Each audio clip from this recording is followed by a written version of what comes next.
Hello, नमस्ते हर जी, महादेव। कौन बोल रहे हैं? मैं श्रवण कुमार रावत, बूथ अध्यक्ष, पंडित दीनदयाल मंडल, वाराणसी दक्षिणी से बोल रहा हूँ। सर को कोटि श्रवण कोटि कुमार जी, प्रणाम। बहुत खुशी हुई जी आपसे बात करने का मौका मिला। थोड़ा अपना परिचय बता दीजिए। जी, मैं श्रवण कुमार रावत, बूथ अध्यक्ष, पंडित दीनदयाल मंडल, वाराणसी दक्षिणी, बूथ नंबर 91 से बोल रहा हूँ। श्रवण जी, जी क्या हाल हो? बढ़िया बाबा है के सर, धाम का बहुत बढ़िया दर्शन है। आपने किया? जी हाँ, परिवार समेत बाबा के धाम का दर्शन किया हमने। बाबा विश्वनाथ जी के धाम के नव निर्माण के लिए मैं आपको नमन करता हूँ। पूरा परिसर बहुत दिव्य अलौकिक दिखाई दे रहा है इस समय सर। विश्वनाथ धाम के लोकार्पण के बाद दर्शनार्थियों की भी संख्या में भारी वृद्धि हुई है। फल फूल बेचने वाले भाइयों से लेकर बड़े बड़े होटलों को व्यापार बढ़ाने का अवसर मिल रहा है सर। बनारस की कचौड़ी देश भर के लिए वैसे ही प्रसिद्ध रही है और यहाँ प्रसाद बेचने वाले और लकड़ी के खिलौने बेचने वाले ज्यादातर गरीब तबके के ही लोग यहाँ रहे हैं और जिनको अब रोजगार का अवसर मिल रहा है और उनके हृदय से आपके लिए बस आशीर्वाद ही निकल रहा है। माँ गंगा के निर्मलीकरण और इसके लिए किए गए प्रयत्न भी आपके द्वारा अद्भुत है सर।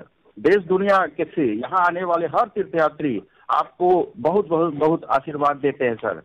और कल मुझे एक आदमी मिला था सर, जिसने श्री विश्वनाथ धाम में श्रमिक के रूप में कार्य किया था और वो बहुत खुश था, अत्यधिक खुश था। उसकी खुशी देखते बनती थी सर कि आपने जिस तरह से श्रमिकों के ऊपर फूल बरसाए थे और अपनी कुर्सी दूर फेंक कर और उनके साथ बैठे आपने वहां काम करने वाले को का इतना ख्याल रखा सर कि वो आपकी तारीफ करते आघाते नहीं है और काफी खुश दिखे वो। श्रवण जी, ये आपसे सुन करके मुझे अच्छा लगा कि जो सही इच्छा थी कि गरीब को वहां रोजगार मिले, गरीब के जीवन में बदलाव आए। आपने बहुत अच्छे ढंग से सारे गरीबों के काम में कितनी गति आई उसका वर्णन किया, मुझे अच्छा लगा। अच्छा, पहले भी आप तो विश्वनाथ जाते ही होंगे, तो काशी का तो कोई व्यक्ति होता ही नहीं कि जो काशी विश्वनाथ जाता ना हो। तो अभी क्या फर्क महसूस हुआ? जब पूरा परिवार गया तो क्या महसूस हुआ? सर अब तो जमीन आसमान का फर्क आ गया है सर। पहले तो गलियों से गुजरते थे तो ऐसे ही कंधे छिल जाते थे, एक दूसरे से धक्का मुक्की से दर्शन का सारा मजा ही खत्म हो जाता था। लगता ही नहीं था कि हम दर्शन करने जा रहे हैं कि युद्ध करने जा रहे हैं सर। लेकिन आज तो वो दिव्यता, वो भव्यता दिखाई देती है सर कि देखते ही बनता है। मेरा परिवार बहुत खुश था। आज के पहले भी मैं दर्शन करने जाता था वहां सर, लेकिन वो भव्यता, वो दिव्यता और उस तरह किससे हम दर्शन नहीं कर पाते थे जैसा दर्शन आज किया सर। और एक दिन मैं ऐसे ही वहां चौक है सर, और चौक पे मैं खड़ा होके मंदिर की तरफ देख रहा था तो अजीब सा मन में एक खुशी व्याप्त हो रही थी सर कि आज के पहले मैं कैसा देखता था इस मंदिर को, कैसे मैं बता नहीं सकता सर। लेकिन आज इतनी खुशी है कि बाबा विश्वनाथ आज कैसे रूप में हमको दिखाई दे रहे हैं सर, और ये सब आपकी वजह से संभव हो पाया है सर। और कोई हम नहीं समझते कि कोई ऐसा कर पाता।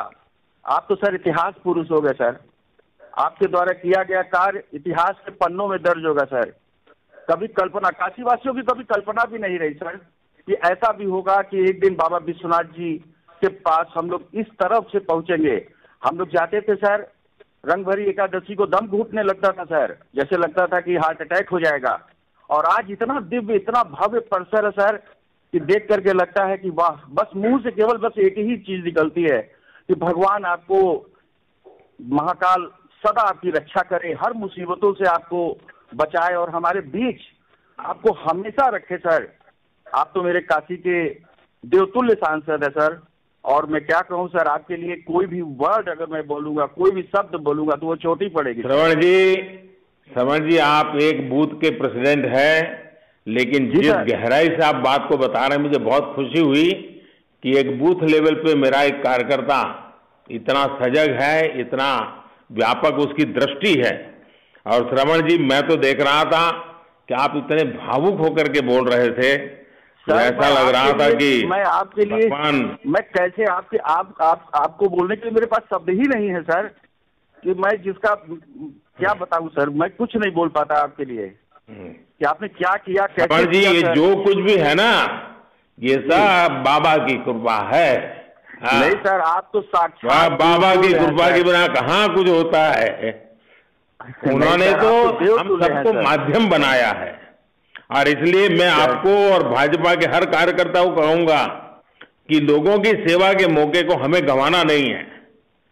जब भी सेवा का मौका मिले हमें पूरी शक्ति से वाराणसी के लोगों की सेवा करनी है, क्योंकि बनारस के हर संकल्प में और यहाँ के हर कंकर में महादेव शंकर स्वयं विराजते हैं।